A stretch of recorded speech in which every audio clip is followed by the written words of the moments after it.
नमस्ते दोस्तों, आप देख रहे हैं स्टडीफाई। आज हम बात करेंगे कैसे कंप्यूटर की जो पावर है, अपनी जगह बना रहा है। Pace Digitek IPO. चलिए समय में थोड़ा पीछे चलते हैं। साल 2007। ये वो दौर था जब भारत एक बढ़ती टेलीकॉम क्रांति के मुहाने पर खड़े रहा।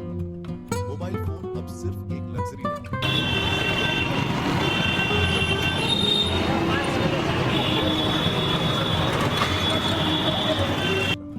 असल में यही वो दौर था जो आज के डिजिटल इंडिया की नींव रख रहा था। इस बढ़ते हुए बाजार में जहां ज्यादातर कंपनी का ध्यान हैंडसेट्स और सर्विस पर था, कुछ दूरदर्शी लोगों ने एक अलग अवसर लिया।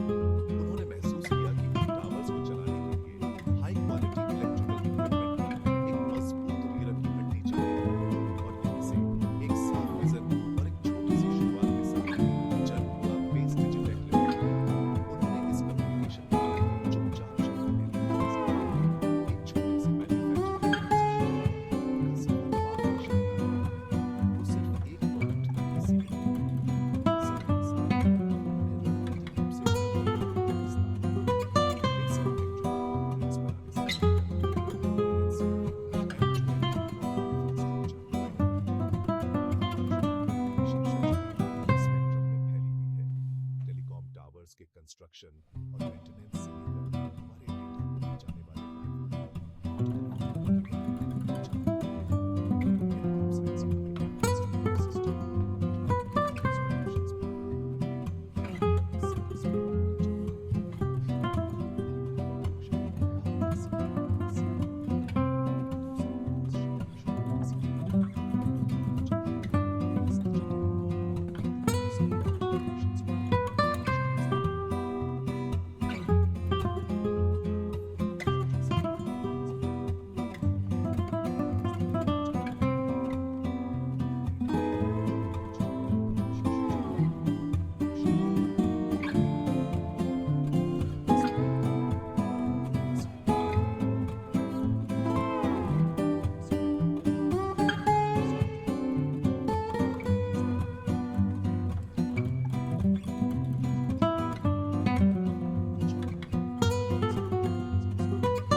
आज पेस डिजिटेक के पास 3 स्ट्रॉन्ग वर्टिकल्स हैं। टेलीकम्युनिकेशंस, एनर्जी, आईसीटी कंपनी अपने ही मैन्युफैक्चरिंग प्लांट्स में इक्विपमेंट बनाती है, फिर उसी को इंस्टॉल और मेंटेन करती है। मतलब 360 degree service. Digital India, Bharat net, 5G, ये सब प्रोजेक्ट्स चल रहे हैं और उनमें ऐसे इंफ्रा प्लेयर्स की डिमांड बढ़ रही है। पेस डिजिटेक इस वैल्यू को राइड करना चाहती है और इसीलिए अब ला रही है अपना आईपीओ। चलिए कहानी के सबसे जरूरी चैप्टर पर चलते हैं, आईपीओ की डिटेल्स। ये वो जानकारी है जो आपको एक इन्वेस्टर के तौर पर अपना फैसला लेने में मदद करेगी। सबसे पहले तारीख को नोट कीजिए। ये आईपीओ 26 सितंबर 2025 को खुलेगा और 30 सितंबर 2025 को बंद हो जाएगा। आपके पास इस 5 दिन की विंडो में अप्लाई करने का। अब बात करते हैं कीमत। कंपनी ने आईपीओ का प्राइस बैंड RS 268 से RS 230 प्रति शेयर है।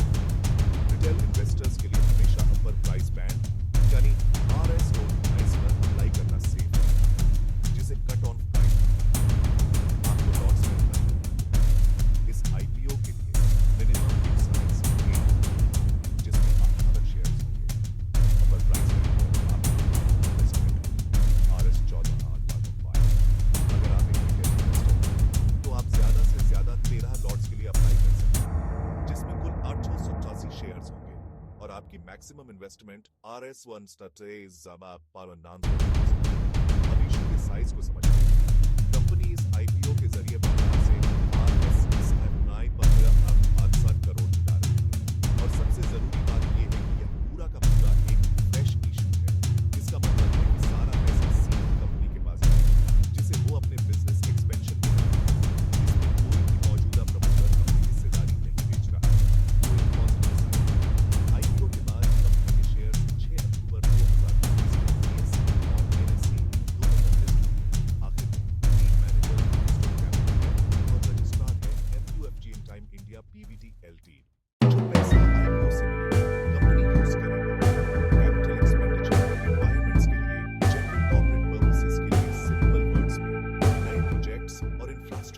एक्सपैंड करने के लिए। चलिए अब कंपनी की फाइनेंशियल हेल्थ का एक्सरे करते हैं। किसी भी आईपीओ में निवेश करने से पहले ये नंबर्स ही असली कहानी बताते हैं।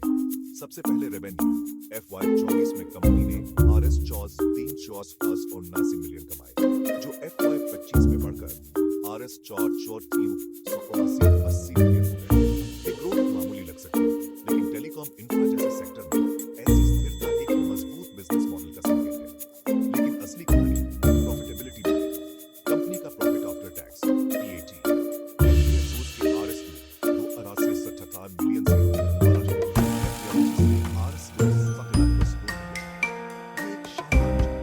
इससे भी प्रभावशाली है मार्जिन्स में PAT मार्जिन और EBITA मार्जिन से ये दिखाता है कि कंपनी की ऑपरेशनल एफिशिएंसी कॉस्ट मैनेजमेंट अब बात करते हैं कंपनी की फाइनेंशियल यहाँ एक असाधारण ग्रोथ है। FY 24 में नेटवर्थ RSR 851 मिलियन थी, जो FY 23 में दोगुनी से भी ज्यादा होकर RS 503.25 मिलियन हो गई। ये कंपनी की बैलेंस शीट की ताकत को दर्शाता है। इसके अलावा FY 25 में ROE 23.9% और ROCE 30.18% रहे। ये आकर्षक आंकड़े दिखाते हैं कि कुल मिलाकर ये नंबर्स क्या कहते हैं। ये एक ऐसी कंपनी की तस्वीर पेश करते हैं जिसका रेवेन्यू स्थिर है, लेकिन जिसकी प्रॉफिटेबिलिटी और ऑपरेशनल एफिशिएंसी रॉकेट पर है, VFH रही। ये मजबूत फाइनेंशियल परफॉर्मेंस इस IPO को निवेशकों के लिए एक दिलचस्प अवसर बनाती है।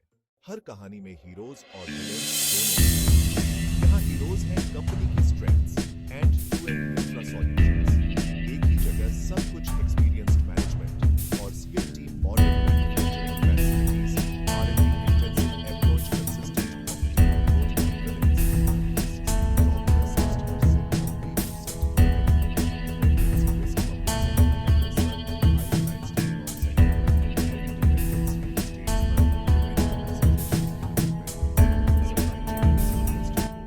दोनों एंगल्स को समझना जरूरी है।